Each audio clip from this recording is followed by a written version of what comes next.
Hey, Chris Duff over at Serious Land Capital, Vacant Land Funder. So on Sunday, usually trying to approach things in a bit more reflective mood, and usually that kind of coincides with just getting the house in order. With the 2 year old running around trying to make sure the house isn't a complete disaster and setting things up for the week. So I during the time of running through some of these chores and so forth, and, kind of minimal, not too intensive bodily movement, that's all to me a bit more conducive toward just reflecting on the previous week, kind of setting intentions and coming into the following week with a more energized standpoint, and kind of collecting myself and thinking about things a little bit big picture. And so reflecting on a couple of items. One, it's been a bit back and forth within our team the past few months, is just trying to figure out an in-person conference schedule. So we went really hardcore throughout all of last year, 2024, and probably the last quarter of 2023. We probably hit basically every conference that was available, small or large, and the impact was indelible from just a longer term relationship building perspective. Sometimes it can be a little difficult in terms of sussing out precisely, from a marketing engine, how much, short term or even medium term value you might be getting out of some of these events. So to me, it's more of a bet on the long term, even though, some things did come out immediately on the short term. But, some of the relationships that it built, even over a year ago, they're only kind of continuing to compound, 6, 8, 12 months later. And even then, it's still a little too early stages. Like, I feel like, those of us who are planning on being in this industry for several years, next decade, 2 decades, 3 or more decades, um, it's really hard to kind of place a finger on, where some of these relationships that we're starting to build now, where they might actually end up being as we kind of continue to grow alongside of each other, whether we're directly involved in a deal or not. You never know when an opportunity will come to potentially partner. And, that's just the facts of business, is that the larger you grow, inevitably capital and resources becomes an issue regardless of how large you are. And so the opportunity to potentially partner, um, whether from a capital side or from a knowledge side for deals that are more complex and risky, becomes all the higher. Uh, that's why, we're just making ourselves known out there, continuing to learn alongside, see what people are up to. Because even if we're not necessarily doing a deal now, maybe we'll do one next year, maybe we'll do one in 5 years, maybe we'll do one in 10 years. That's why it's so difficult to kind of figure out the value inherently in some of these conferences, even if you're only looking at the last, lagging 12 months. But at the end of the day, these things cost, both time and money, and, a significant chunk of it, anything that we spend on, travel related expenses, that comes directly out of our profits. So there has to be some type of return to justify our side of the business, or kind of continuing forward.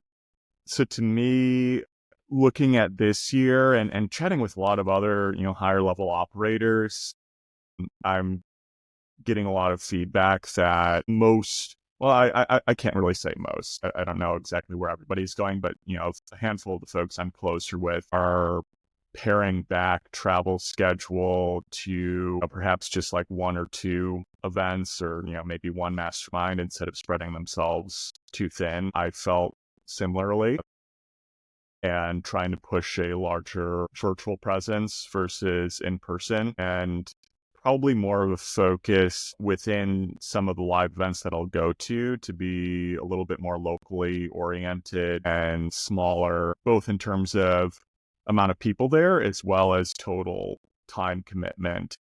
Like for instance, I tried spinning up this dinner with various land investors, higher level folks in Austin last month, and we had a lot of people show up, more than double than I was expecting. Monday night, random right before the holidays, and people from all the Texas Triangle cities, DFW, Houston, San Antonio, they all drove down on a Monday night into Austin.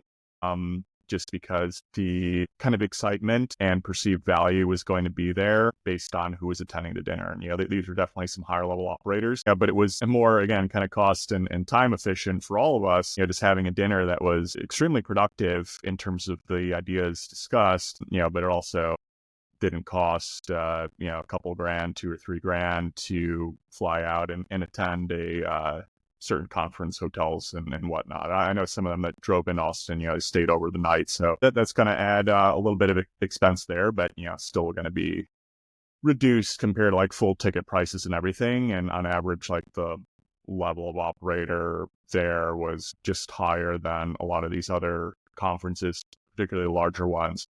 So that's just something that I'm keeping in mind. We'll probably keep that at a quarterly cadence here going forward, just because, again, I feel like I can learn a bit more. It's not that structured necessarily, but, when you have top level, I'll say quote unquote top level folks here, because I know all of us have plenty of room to grow if we so choose. So I don't mean to indicate that in an overconfident way. It's just, those of us who are very committed to our businesses and trying to stay focused and reach the next steps, we're able to kind of sort ourselves out and be able to conduct ourselves. Hey, what's the most valuable way to spend these few hours together? See, you need less inherent schedule for groups like that, which just makes it easier from a planning perspective anyway. All of that in mind, out of the larger conferences within land that definitely going to this year, really the only larger one is going to be the On Conference in Minneapolis in August of this year. And I'll credit Dave Deniston and his team for, in my opinion, building out the best structure for not only just land conference, but out of any entrepreneurial startup related conference that I've ever been to. Dave is a pretty type A like myself, and having a full on itinerary from effectively 6 a.m. till 10 at night, what have you. They're going to cover that and have everything kind of ready to go, adjustments on the fly as needed. Like that level of orientation to detail and focus on the value add is very rare in my experience for conferences. And plus just the setup of having hot seats for each individual business, to me, is just more advantageous, so that you can be assured that you're going to come away with at least one takeaway that you can immediately implement, versus sometimes the typical conference setup, you're going to be hearing things that aren't necessarily as relevant for what you're pursuing, or maybe you disagree on they kind of take their approach and so forth. So that's just something to kind of keep in mind based on my own experience there. But out of any of these, clearly I'm kind of an unconference veteran, been to 1, 2, 3, 4 of the events so far, and will continue including this year too. So I know there's already been some marketing for that.